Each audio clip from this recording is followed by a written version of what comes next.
friends, welcome back to the channel. Whether you're a recent graduate or know someone who's going to graduate high school or college, I've got something special for you. In this video, I'll share with you the best gifts you could give. Most of these books are short reads, but they definitely still pack a punch. I've carefully curated this collection of 8 incredible books that are perfect for your recent graduate. Each one offers a unique perspective and valuable insights that can help shape their future and navigate the challenges that lie ahead. Ready? Let's go. First up is Still Like an Artist by Austin Kleon. For anyone who wants to inject some creativity in your life or work, that's all of us, right? Kleon calls it 10 things that nobody told you about being creative. I'll give you the first tip since it's the same as the title, Still Like an Artist. All creative work builds on what came before. There's nothing original. This means that every new idea is just a mashup or remix of one or more previous ideas. The trick is to collect different things that inspire you, but you must be selective and only collect things that you absolutely love. I'm all about this piece of advice. Surround yourself with books, collect them, even if you don't plan on reading them right away. He also suggests keeping a swipe file where you keep track of stuff you swipe from others. It can be an old-fashioned folder, or you can take pictures of things with your camera phone. I found that Notion really helps as a place where you can save links to favorite articles or even IG stories. I'll give you one more peek into this book, and that's rule number 6, which Kleon calls the secret. Do good work and share it with people. Now this is hard. What's great in this section is that Kleon tells you that in the beginning of your career path, the world doesn't give a crap about you. Harsh truth, but you can count on me to give you it straight. No BS. You see, that's a good thing because you only want attention after you've been doing good work. See it as a time to experiment. That's what I did with my YouTube channel. In the beginning, I only gave book summaries, but when I started to experiment with different topics I was interested in, like habits, kindness, and mental health, I started to see that people really responded to these, and it gave me the courage to step out of the box and show my true self. Second up is A Year of Positive Thinking by Cindy Spiegel. In her intro, Cindy lays out 3 impactful statements. The first being that choosing positivity over negativity requires both clarity and courage. She takes from positive psychology as a business coach and speaker. Now here's the juicy part that I like so much. She states that you can physically change your brain by consciously changing your thoughts. You can reshape your brain by, that word again, neuroplasticity.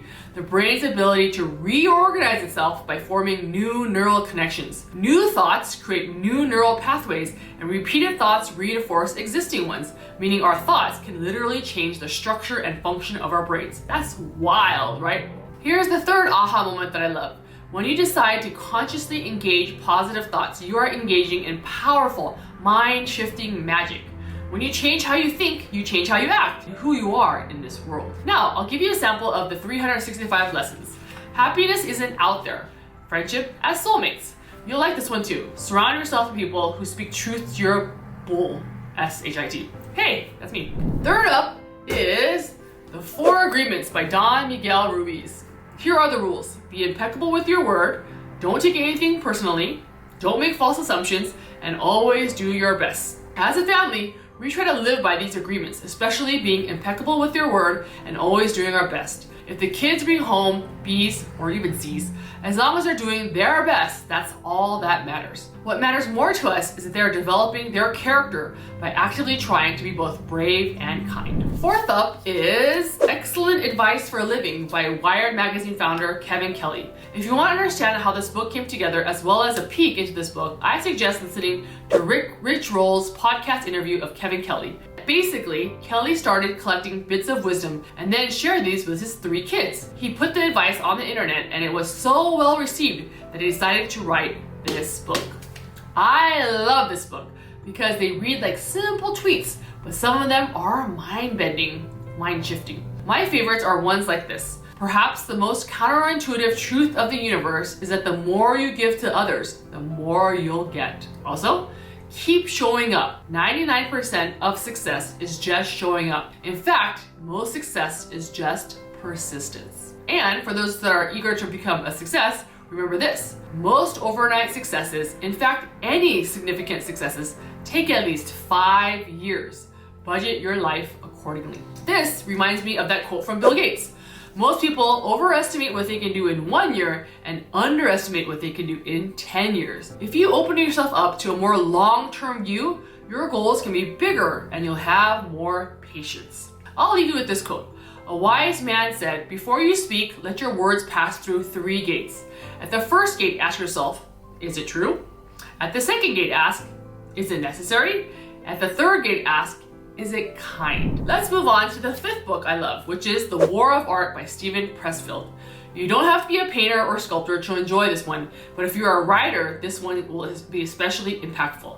This book is about breaking through the blocks and winning your inner creative battles. Mainly, Pressfield talks about the resistance, which is a toxic force on the planet that stunts us and makes us less than we were born to be.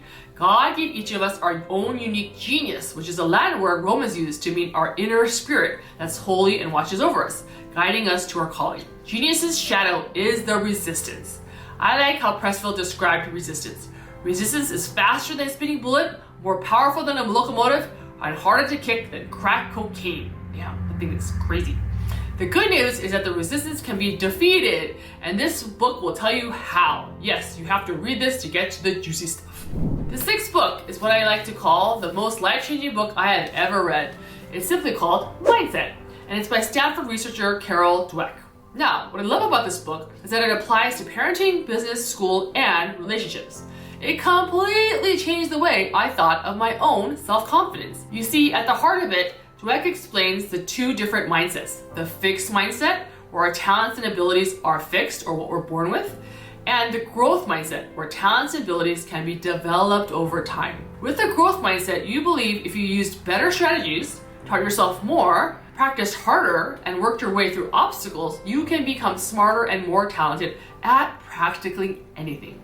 Now, what I explained to you is just the tip of the iceberg. Dweck weaves in great stories of extraordinary people like Michael Jordan, Muhammad Ali, and John Wooden, and that will leave you captivated. Moving on to my favorite book about habits, you probably guessed it, James Clear's Atomic Habits. For those leveling up, especially those graduating from high school, you'll want to start establishing good, healthy habits that will serve you for a lifetime. Clear breaks down habits into 4 steps. Cue, craving, response, and reward, and then provides tips on what you can do to start a good habit or break a bad one. For instance, in Cue, you create a good habit by making it obvious. Say you want to eat healthy. Leave all of your fruits like apples, bananas, and mangoes out in the open in a fruit bowl and see how much more you'll reach for them. Why the heck are habits so important, you may ask?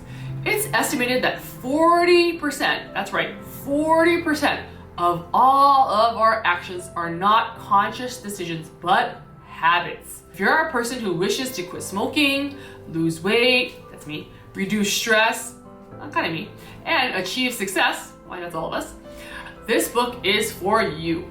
One of my favorite parts of this book is when Claire talks about the brain. Brain talk time.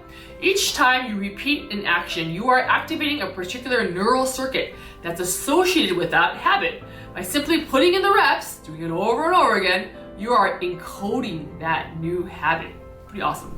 Finally, we've come to the last book I recommend.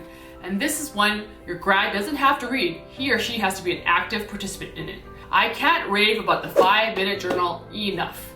You can watch my review of it, but just know that practicing gratitude has been proven to be good for your mental health as well as your physical health. And if that's not enough, you'll get better sleep and be less materialistic. Not interesting, right?